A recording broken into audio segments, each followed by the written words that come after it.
guys, selamat datang di Seven Pride. Kami di sini bakal membahas dan sedikit bercerita tentang baja. Tentu sampai habis ya.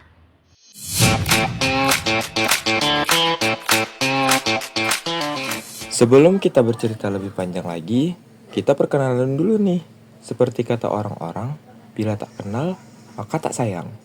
Perkenalkan, di sini ada Husna, Istabir, Haikal, Okta, Irhan, Rianda, Nadif, dan Rizky. Kamilah yang akan menemani kalian sampai akhir.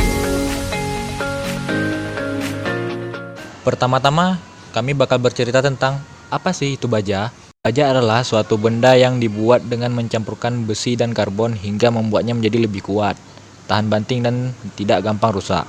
Baja itu diibaratkan seperti ototnya dunia konstruksi yang membuat segala bangunan menjadi kokoh dan tahan lama. Nah, jika diumpamakan sebagai orang, baja itu kayak orang yang tangguh, gak mudah hancur, selalu kuat menghadapi tekanan.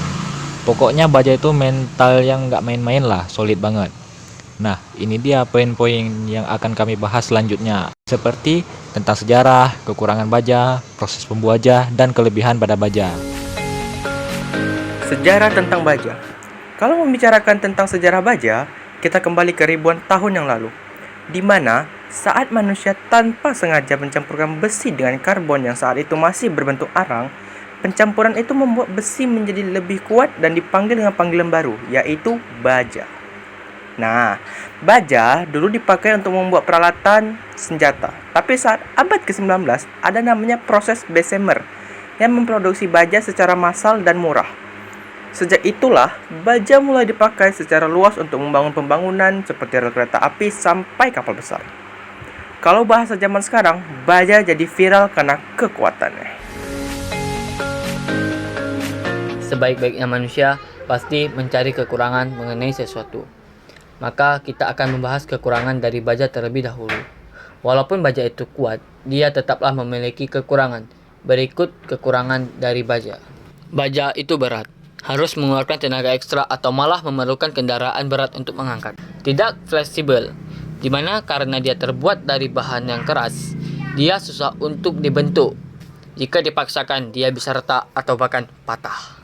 Karatan, baja itu awal mulanya besi, jadi pasti lebih mudah berkarat, dan karena itu perawatannya lebih banyak dari bahan yang lain. Harganya mahal, karena bahan yang keras dan kuat, baja menjadi material yang mahal. Itu juga dikarenakan memproduksi baja itu sulit, belum lagi kalau pengirimannya ke lokasi yang jauh. Produksi yang sulit, seperti yang kami bahas sebelumnya, produksi baja itu sulit dan panjang. Banyak proses yang membutuhkan teknologi tinggi. Ada lagi kekurangan baja yang mungkin akan kami bahas di video-video kami selanjutnya. Langkah-langkah pembuatan baja. Yang pertama itu pengolahan besi, peleburan dan dikonversi. Terus ada penambahan bahan campuran, ada proses penuangan, dilakukan pemanasan dan pengulungan, lalu disempurnakan dan difinishing. Selanjutnya tinggal pengemasan dan pengiriman. Untuk membuat baja, membutuhkan beberapa material mentah seperti biji besi, namun produksi baja tidak akan mungkin terjadi tanpa penggunaan batu bara dan kokas. Kokas digunakan sebagai bahan bakar dan produksi dalam peleburan biji besi. Saat kokas digunakan, akan menghasilkan panas, namun dengan sedikit asap. Oleh karena itu, batu bara akan diubah dulu ke dalam bentuk yang lebih efisien, yang disebut coke atau kokas. Proses pembuatan kokas, yakni dengan memasukkan batu bara ke dalam oven. Di dalam oven, batu bara dipanaskan selama 18 jam dalam suhu 2400 derajat Celcius.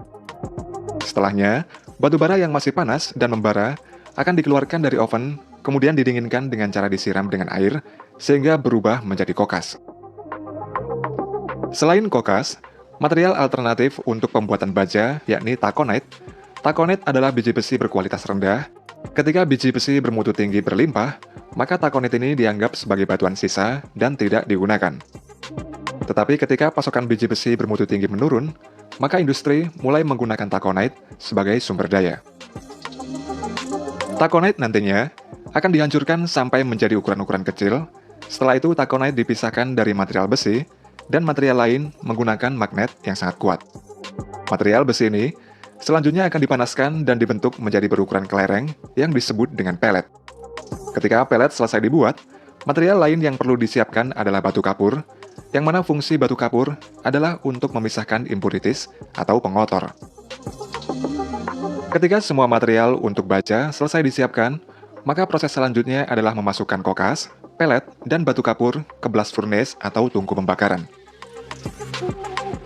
Furnace diberi gas dan udara panas, di mana gas dan udara ini akan membakar kokas di dalam furnace hingga suhu 2700 derajat Celcius. Kokas yang terbakar kemudian memanaskan dan mencairkan pelet menjadi molten iron atau besi cair. Sedangkan batu kapur yang meleleh di dalam furnace akan naik di atas molten iron, membawa impurities dan membentuk slag.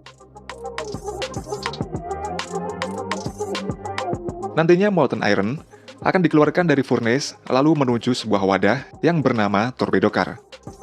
Torpedo car dapat membawa 200 ton molten iron untuk menuju tempat pembuatan baja.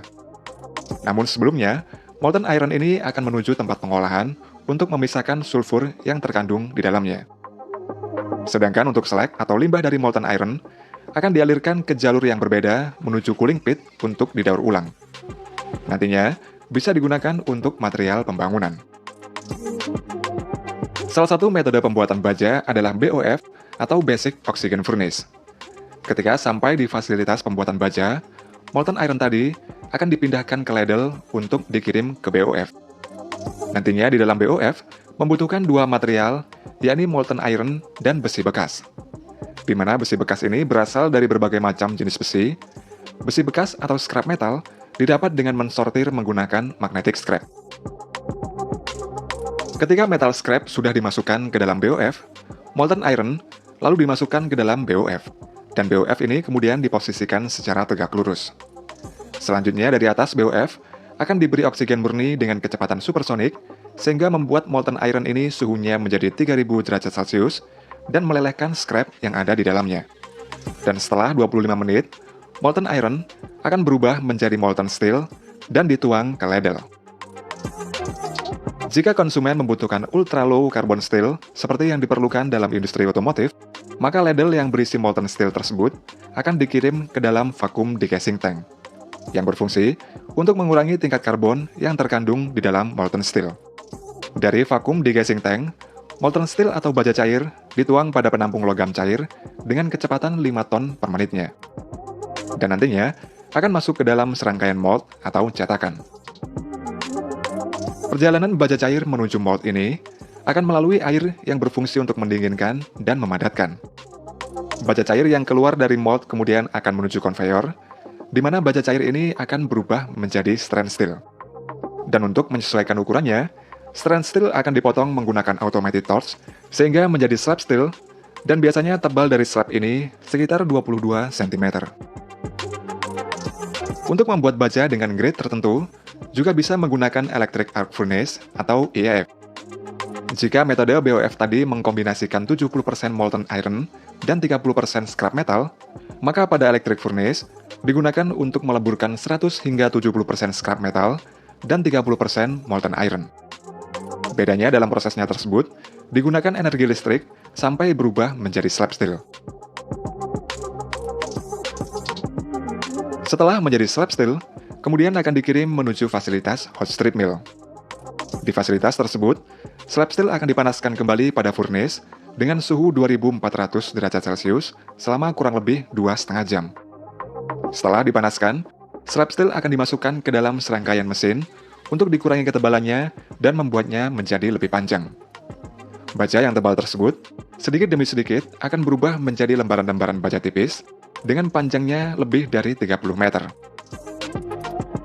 Setelah menjadi tipis, lembaran-lembaran baja kemudian dikirim menuju mesin coiler, di mana pada mesin itu lembaran baja akan digulung menjadi coil steel.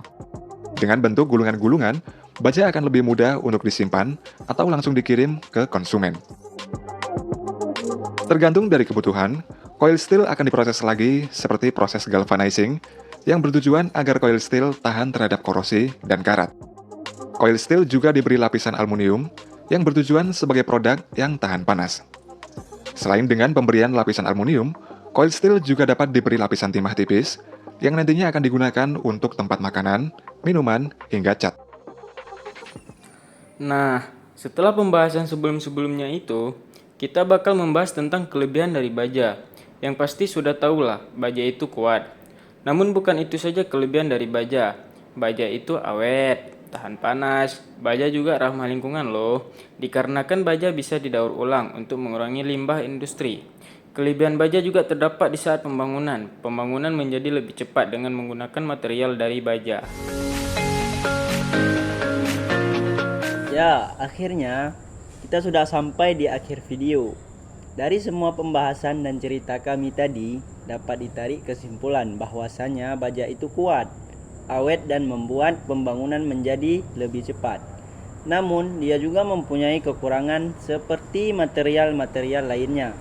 Jadi, kita harus lebih memilah-memilah materi sesuai pembangunan yang akan dibangun.